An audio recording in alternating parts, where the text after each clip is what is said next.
بلا شبہ پیسہ اس دنیا کی بڑی حقیقت ہے، لیکن شہباز شریف اور ڈونلڈ ٹرمپ کو لگتا ہے کہ پیسے کے بغیر بھی کام چل جائے گا۔ بسم اللہ الرحمن الرحیم، خاتین حضرات السلام علیکم۔ ایران جنگ سے متعلق اگر سرپرائزز کسی کو لگ رہا ہے کہ وہ ختم ہو گئے ہیں تو شاید ایسا نہیں ہے، ابھی مزید سرپرائزز بھی اس جنگ سے آ سکتے ہیں اگر یو اے ای نے واقعی ڈونلڈ ٹرمپ کی باتوں میں آ کر ایران پر حملے شروع کر دیے، جیسا کہ وہ بلینز آف ڈالرز کے نئے ہتھیار خرید رہے ہیں ڈونلڈ ٹرمپ سے، جیسا کہ بحرین بلینز آف ڈالرز کے نئے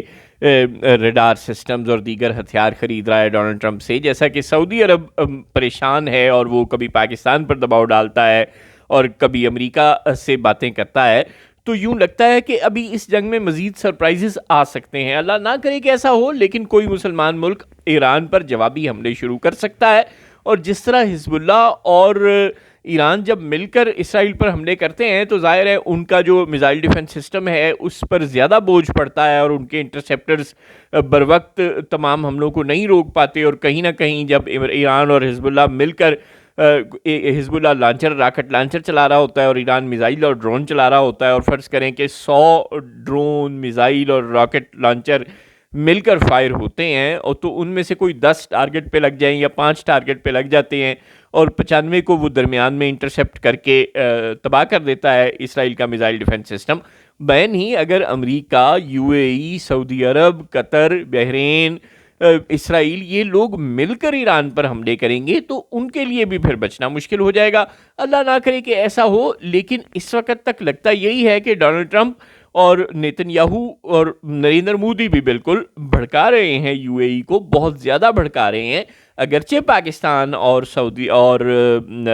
ترکی اور عمان اور بہت سے دیگر ممالک، خاص طور پر روس اور چین، بہت کوشش کر رہے ہیں مسلمان ملکوں کو سمجھانے کی کہ ہاتھ ہولہ رکھو، ٹھنڈا رکھو۔ ایران کو بھی ٹھنڈا کر رہے ہیں، سعودی عرب کو بھی ٹھنڈا کر رہے ہیں، بلا شبہ پاکستان پوری کوشش کر رہا ہے، ترکی پوری کوشش کر رہا ہے، چین اور روس بھی کوشش کر رہے ہیں، عمان بھی کر رہا ہے کہ تمام مسلمان ملکوں کو سمجھایا جائے کہ بھائی ایران پر جوابی حملے نہ کیے جائیں، اور ایران کو بھی سمجھایا جائے کہ وہ مسلمان ملکوں پر ذرا ہاتھ ہولہ رکھے، لیکن بات بگڑ سکتی ہے۔ ڈونلڈ ٹرمپ بالکل دل برداشتہ ہے اسٹیٹ آف ہومز کے معاملے میں، اور بھی بے شمار معاملات میں۔ وہ 2-3 دن میں اس جنگ سے نکل جانا چاہتے تھے اور اب کئی ہفتے ہو گئے ہیں اور وہ نکل نہیں پا رہے، تو بالکل وہ جو کہہ رہے ہیں کہ وہ ایران کی بجلی کی تنصیبات پر حملے کریں گے وہ کر سکتے ہیں، بالکل وہ جو کہہ رہے ہیں کہ وہ ایران کا جو جزیرہ ہے، خارق جزیرہ، وہ اس پر قبضہ کرنے کی کوشش کریں گے، بوٹس آن گراؤنڈز بھیج کر، یعنی گراؤنڈ فورسز بھیج کر، زمینی فوج بھیج کر،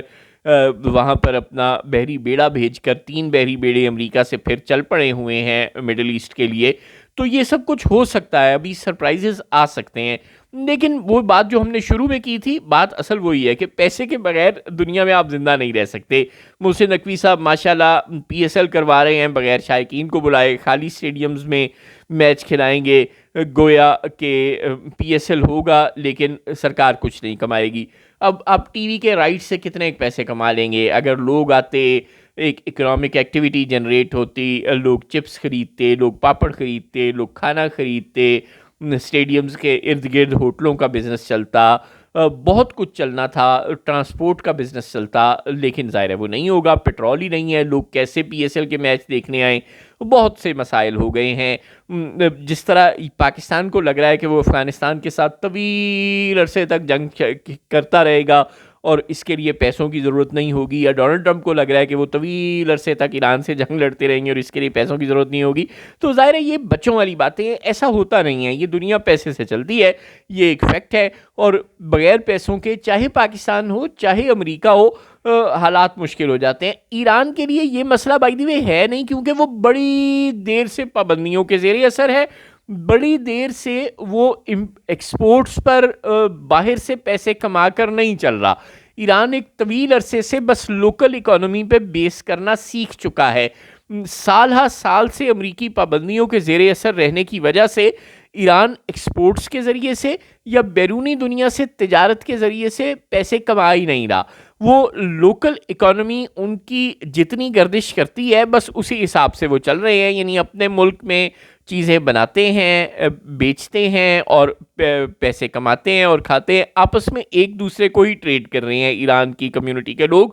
جیسے کہ روس کا معاشرہ بڑی حد تک کرتا ہے، اور بھی طاقتور ملک ایسا کر لیا کرتے ہیں، جیسے کہ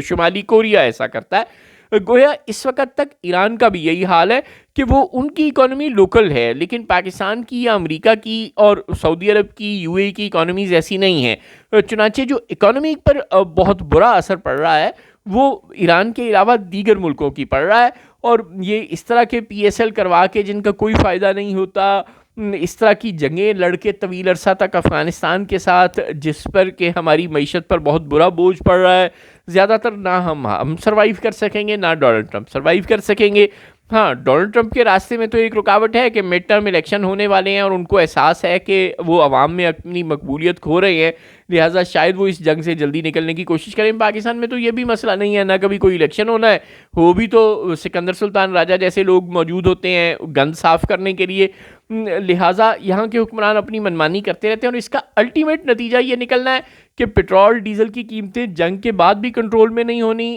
فوڈ انفلیشن جنگ کے بعد بھی کنٹرول نہیں ہونی، اور جو عمران خان نہیں کر سکا اب شہباز شریف اور ان کو لانے والے اس میں کامیاب ہو چکے ہیں۔ یعنی اس جنگ نے اور کچھ کیا ہو نہ ہو، پاکستان میں معیشت کا مزید بیڑا غرق کر کے اس حکومت کی جڑیں کھوکھلی کر دی ہیں، کاٹ کر رکھ دی ہیں، بنا ہے شاخ نازک پر جو آشیانہ ناپائیدار ہوگا۔ اب آپ یہ لکھ کر رکھ لیں کہ اس جنگ کے نتیجے میں پیدا ہونے والا معاشی بحران 2026 کے اندر یا 2026 سے 4 دن اوپر، لیکن اس حکومت کا سر لے کر ہی جائے گا۔